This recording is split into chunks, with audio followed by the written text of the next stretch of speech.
Okay, this is going to be a relatively short video here on just explaining Doolittle's raid on Tokyo, April 1942.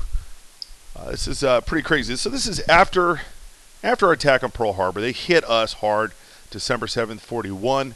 And the United States and FDR were looking for a way to raise morale and just take it to the Japanese a little bit.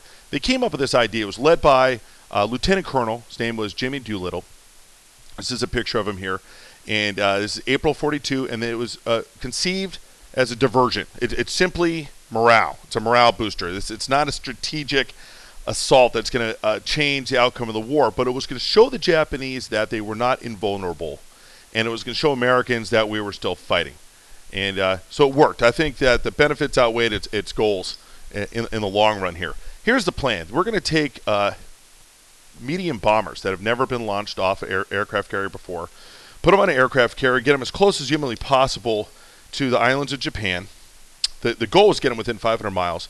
They would hit Japan, Tokyo, a couple sites, and then go to China or up here to Vladivostok, because they never really made it up there, and kind of crash land and hopefully link up with the Chinese.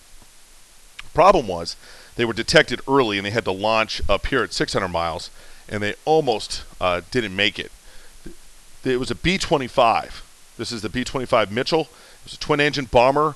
This is an Air Force weapon, the Army Air Corps weapon, and they had to strip it of almost all of its armaments in order to make it light enough to take off from an aircraft carrier. So there was a lot of technical issues that they had to overcome for this. Here's the goal. This is the New York Daily Mirror. Again, they dehumanized. That's Hirohito as a monkey, and Uncle Sam kicking him in the rear end, which is again what the whole purpose was for this Doolittle raid. This is now before anyone gets nuts on me. I know this is not the World War II Hornet. Okay, that's a picture of the Hornet that came in 1968. But work with me. I was under pressure to get this done. So the USS Hornet, the World War II version, was used. All the guys that went on this raid were volunteers. This was super secret, so bad the commanding officer didn't even know what was going on until these B-25s showed up. They put to sea. They headed out across the Atlantic. They're going. Here is Jimmy Doolittle and the guys who are going to be the crews. Picture of it. They were putting friendship medals and tying friendship medals that the Japanese had given us in the peace negotiations, giving them on the bombs to send them back to the Japanese. Which is again just kind of a macho thing to do. They had to launch early. Halsey is the guy, the admiral in charge of this. As they're steaming towards Japan, they hit enemy boats that transmitted their positions, and they launched at 600 miles out, which was, again, at least 100 miles more than they wanted to. This is a picture of the B-25s taking off from the Hornet. There were 16 of them. And then here they go. And it was crazy. If you ever watch this, they actually come. Here's one that's taking off from the Doolittle raid. It's amazing they have these photos.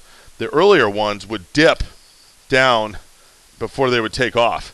The aircraft carriers good, 40 feet up off the decks, a good 40 feet off the water. But they made it, and this raid was successful. Most of them made it. Almost all of them lived. It was deeply embarrassing to the Japanese. 3 guys that had to, 3 of the 8 Americans that were captured were executed. And Yamamoto they were so embarrassed. Yamamoto said, okay, we are going to go after the American carriers so this doesn't happen again. And that leads right into the Battle of Midway, which we ended up winning and destroying 4 Japanese aircraft carriers, which was the big turning point in the war. And here is a picture of the World War II Hornet with the Doolittle raid on it, and those guys taking off. Little overview of an interesting mission that took place here in World War II that really boosted our morale and got us going as a country in the Pacific.